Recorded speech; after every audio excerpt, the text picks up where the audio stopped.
নমস্কার দর্শক, সংবাদ আবির্ভাবের গুরুত্বপূর্ণ সংবাদে আপনাদের সকলকে স্বাগত। আমরা প্রত্যেক দিনের মতন আজকেও একটি বিশেষ এবং গুরুত্বপূর্ণ সংবাদ আপনাদের সামনে তুলে ধরব।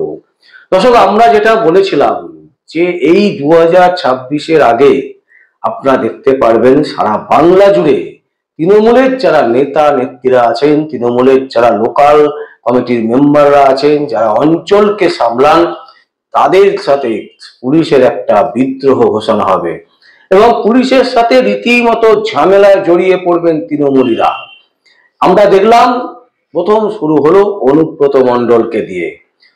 অনুব্রত মণ্ডলের পর আমরা দেখলাম তারই এলাকার তৃণমূল ছাত্র পরিষদের লিডারকে দেখলাম। আমরা এইবারে দেখলাম সেটা কিন্তু মারাত্মক। সেটা হচ্ছে কি, একেবারে ভরতপুরের বিধায়ক হুমায়ুন কবির, ভরতপুরের বিধায়ক হুমায়ুন কবির, তিনিও কিন্তু পুলিশের বিরুদ্ধে একেবারে নানান কথা বলতে শুরু করলেন এবং শুধু একটি থানাকে নয়, তিনটি অঞ্চলের থানাকে নিয়ে তিনি কিন্তু একেবারে বিষোদগার।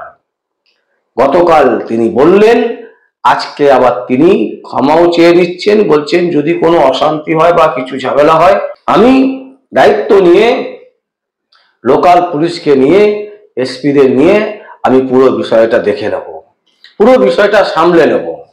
কিন্তু প্রশ্ন হচ্ছে যে আপনি ক্যামেরার সামনে কেন এই ধরনের কথা বললেন? ঠিক যেভাবে আমরা দেখলাম যে অনুব্রত মণ্ডল একেবারে পুলিশকে মা বাবা তুলে গালাগালি করলেন, ঠিক সেইভাবে দেখলাম আমরা তৃণমূলের ছাত্র পরিষদের নেতা বিক্রমজিৎ, তিনিও কিন্তু রীতিমতো পুলিশকে তুলোধনা করলেন এবং পরে ছোট্ট করে ক্ষমা চাইলেন। যদিও তৃণমূল কংগ্রেস তাকে 6 বছরের জন্য সাসপেন্ড করেছে, কিন্তু অনুব্রত মণ্ডলের জন্য সাসপেন্ড কেন হলো না? অনুব্রত যে দোষটা করেছেন সেই একই দোষ করেছে হচ্ছে বিক্রমজিৎ। বিক্রমজিৎকে যদি তৃণমূল কংগ্রেস থেকে 6 বছরের জন্য সাসপেন্ড করা যেতে পারে, তাহলে অনুব্রত মণ্ডল নয় কেন? আবার ঠিক দেখলাম গতকালের ভিডিও, আজকে যেটা ভাইরাল হয়েছে মারাত্মকভাবে, সেটা হচ্ছে হুমায়ুন কবির।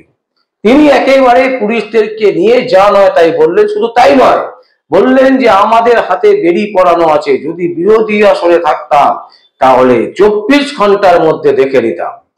এই যে একেবারে আক্রমণাত্মক কথাবার্তা, এই কথাবার্তা কিন্তু দিন দিন বাড়বে। তৃণমূলের সুপ্রিমো মুখ্যমন্ত্রী মমতা ব্যানার্জি সামনে যতই বলুন, প্রেসের সামনে অনেক কিছু বিবৃতি দেবেন, তিনি বলবেন যে এই ধরনের জিনিস বরদাস্ত করি না, এই করি না, সেই করি না, হাতি মারছি, ঘোড়া মারছি, এরকম অনেক কথা তিনি বলবেন। কিন্তু বকলমে এই সমস্ত নেতা নেত্রীদেরকে তিনি যদি না রাখেন, তৃণমূল কংগ্রেসের জেতা একেবারেই অনিশ্চিত হয়ে যাবে। তাই অনুব্রত মণ্ডলকে সাসপেন্ড করা যায় না। তাই অনুব্রত মণ্ডল কি বলছে যে তিনি নাকি অসুস্থ, তিনি নাকি ওষুধ খাচ্ছেন, তার নাকি গলা ব্যথা, মাথা ব্যথা, এরপর কি কি ব্যথা তার শুরু হবে বলা খুব শক্ত। তিনবার পুলিশের নোটিশ পাওয়ার পরেও তিনি কিন্তু আজকেও পুলিশের কাছে যাননি। তার মানে কি, পুলিশ কেন তাকে অ্যারেস্ট করছে না? গিয়ে পুলিশের ক্ষমতা হবে না অ্যারেস্ট করার, কারণ পুলিশ মন্ত্রী মুখ্যমন্ত্রী মমতা ব্যানার্জি, তার ইনস্ট্রাকশন ছাড়া তৃণমূল কংগ্রেসের কোন নেতা নেত্রী এক চুলো উল্টো পাল্টা কাজ করার ক্ষমতা রাখে না। একমাত্র পোস্ট তৃণমূল কংগ্রেসের, সেটা হচ্ছে মুখ্যমন্ত্রী মমতা ব্যানার্জির পোস্ট। সভানেত্রী, অভিনেত্রী, যেটা বলবেন সেটাই, একমাত্র নেত্রী মমতা ব্যানার্জি। তাই এই যে পুরো বিষয়টা যেটা হচ্ছে, এই ঘটনা দেখবেন মুখ্যমন্ত্রী বারবার করে অস্বীকার করবেন যে তিনি জানেন না, তিনি কোনো কিছু বুঝতে পারছেন না, কেন এই ধরনের জিনিস হচ্ছে, এই ধরনের জিনিস বরদাস্ত করবেন না, এই ধরনের নানান মন্তব্য সংবাদ মাধ্যমের সামনে তিনি করবেন। কিন্তু প্রত্যেকটা কথা মিথ্যে কথা, প্রত্যেকটা কথা চিটিংবাজি কথা, প্রত্যেকটা কথা জালিয়াতি কথা। তার কারণ বিক্রমজিৎকে যদি সাসপেন্ড করা যেতে পারে, তাহলে অনুব্রত মণ্ডলকে তো আরো আগে সাসপেন্ড করা উচিত। অনুব্রত মণ্ডল বাবা মা তুলে গালিগালাজ করেছেন, বিক্রমজিৎ কিন্তু অ্যাটলিস্ট বাবা মা তুলে গালিগালাজ করেননি, তিনি হুমকি দিয়েছেন কিন্তু গালাগালি অন্তত করেনি। তাহলে কেন অনুব্রত মণ্ডলকে এখনো পর্যন্ত তৃণমূলের নেত্রী সাসপেন্ড করার ক্ষমতা দেখাচ্ছেন না? আমরা ঠিক যেটা বলেছিলাম যে রাজ্যে প্রতিটা অঞ্চলে প্রতিটা জেলাতে এই ধরনের মন্তব্য দিন দিন বৃদ্ধি পাবে। কারণ মুখ্যমন্ত্রী মমতা ব্যানার্জি জানেন যে 2026-এ তাকে আসতে গেলে পুরো বাংলাটাকে লন্ডভন্ড করতে হবে, তবেই সম্ভব হবে মুখ্যমন্ত্রীর পদে আবার তিনি যদি আসতে পারেন। আবার যদি তৃণমূল কংগ্রেস আসার সম্ভাবনা থাকে, সেটার একটা মাত্র কারণ থাকবে, সেটা হচ্ছে পুলিশের সাথে একেবারে মানুষের সাথে পুরো বিষয়টাকে গুলিয়ে দাও। ঠিক যেভাবে শিক্ষা ক্ষেত্রে আমরা দেখেছি যে যারা প্রকৃত যোগ্য শিক্ষক শিক্ষিকা এবং অযোগ্য শিক্ষক শিক্ষিকা দুটোকে একসাথে মিশিয়ে দেওয়া হয়েছে, এবং তিনি ভেবেছিলেন যে কলকাতা হাইকোর্ট যতই যাই বলুক, সুপ্রিম কোর্ট মানবিক দিক থেকে অর্ডার দেবেন যে যেহেতু পুরো বিষয়টা বাঁচা যাচ্ছে না, তাই সবার চাকরি থাকুক। এইটা ভেবে কিন্তু সুপ্রিম কোর্টে মামলা করেছিলেন, কিন্তু বিচারপতি প্রধান বিচারপতির বক্তব্য উল্টো হয়ে গেল, এবং যার ফলে পুরো বিষয়টা এখন ঘেঁটে দেওয়ার একটা পরিকল্পনা চলছে। যেভাবে খুশি ঘেঁটে দাও, মানুষ যাতে কনফিউজ হয়ে যায় যে কে ঠিক বলছে কে বেঠিক বলছে। কিন্তু মানুষ বুঝতে পেরেছে। আমরা মনে করি আমরা যদি বুঝতে পারি, প্রতিটা মানুষ বুঝতে পেরেছে। যদি বুঝতে না পারে, তাহলে এর থেকে বড় অপরাধ আর কিছু হতে পারে না।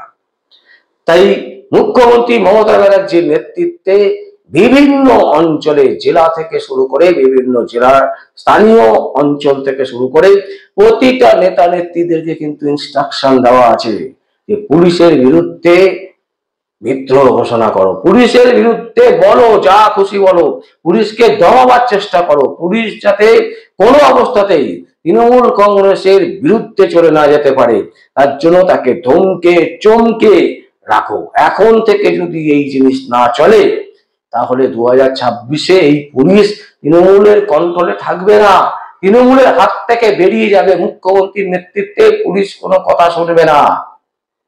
তাই পুলিশকে আগে থেকে ধমকে চমকে যেভাবে হোক সাসপেন্ড করে দেওয়ার ভয়, বদলি করে দেওয়ার ভয়, নানান রকমের অভিযোগের ভয়, নানান রকমের দুর্নীতির সাথে পুলিশ যুক্ত, এই রকম কথাবার্তা বলে পুলিশকে যেভাবেই হোক দমাবার চেষ্টা চলছে।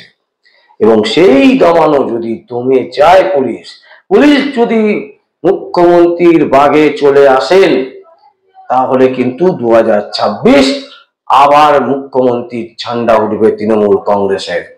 সেই পরিকল্পনা করেই কিন্তু এই ধরনের ঘটনা ঘটাবে, এবং এই ধরনের ঘটনা দিন দিন বাড়বে। চালিয়ে দেওয়ার চেষ্টা করবে পশ্চিমবঙ্গকে, ছিন্ন ভিন্ন করে দেওয়ার চেষ্টা করবে মুখ্যমন্ত্রী মমতা ব্যানার্জির নেতৃত্বে তৃণমূল কংগ্রেস। কিন্তু তাকে প্রতিরোধ করতে হবে, তাকে আটকাতে হবে। তার জন্য বাংলার মানুষকে এগিয়ে আসতে হবে। প্রতিটি স্তরে, প্রত্যেকটা জেলার, প্রত্যেকটা শহরে, প্রত্যেকটা গ্রামের মানুষকে ঐক্যবদ্ধ হতে হবে এই লুম্পেট দলকে আটকাবার জন্য। দর্শক, আমরা এই সংবাদ এই কারণেই বলছি, আমরা গতকালকেও যে সংবাদ পরিবেশন করেছিলাম তাতে আমরা স্পষ্ট বলেছিলাম যে এই ধরনের হুমকি, এই ধরনের ধমকানোর বিষয়বস্তুগুলো প্রতিদিন প্রতি মুহূর্তে বাড়বে। এবং আমরা কিন্তু আজকে সেই ভিডিও ফুটেজ আবার দেখলাম, আবার হুমকি পুলিশের বিরুদ্ধে, এবং একটি থানা নয়, তিনটে জেলার থানাকে একেবারে হুমকি দিয়ে দমাবার চেষ্টা চলছে। পরে যদিও ক্ষমা চেয়েছেন, কিন্তু এই ক্ষমাটা হচ্ছে মুখ লোক দেখানো।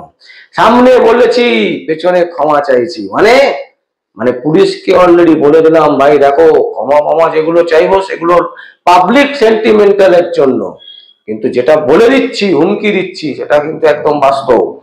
বেশি বিগাড় করবে তো যা অবস্থা, মুখ্যমন্ত্রী মমতা ব্যানার্জি একেবারে স্টেপ নিয়ে নেবে। তার কথা ছাড়া কিন্তু তৃণমূল কংগ্রেসের কোন নেতার ক্ষমতা নেই একটা কথা বলবে কারোর বিরুদ্ধে। তাই দর্শক, এটা কিন্তু একটা বিরাট বিরাট গুরুত্বপূর্ণ সংবাদ এই মুহূর্তে। বাংলার বুকে পুলিশের সাথে তৃণমূলীদের কিন্তু একটা বিরাট দ্বন্দ্ব শুরু হয়েছে। পুলিশ যারা দলদাসে পরিণত হয়েছিল তারা এখন দলদাস থেকে বেরাবার চেষ্টা করবে। আর তৃণমূল কংগ্রেস তার সুপ্রিমো মুখ্যমন্ত্রী মমতা ব্যানার্জির আপ্রাণ চেষ্টা থাকবে এই দলদাসদেরকে দাস বানিয়ে রাখতে।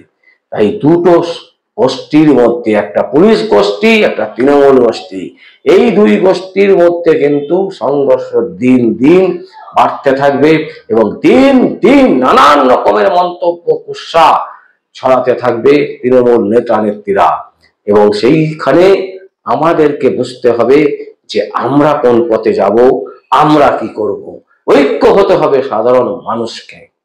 দর্শক, আমরা এই সংবাদ আপনাদের সামনে তুলে ধরলাম। যদি আপনাদের কোনো বক্তব্য থাকে, কোনো কমেন্ট থাকে, অবশ্যই আপনারা কমেন্ট বক্সে কমেন্ট করবেন। আর দেখতে থাকুন পরবর্তী সংবাদ, সংবাদ আবির্ভাবে। আমার নাম বিশ্বজিৎ পাল, সংবাদ আবির্ভাবের জন্য।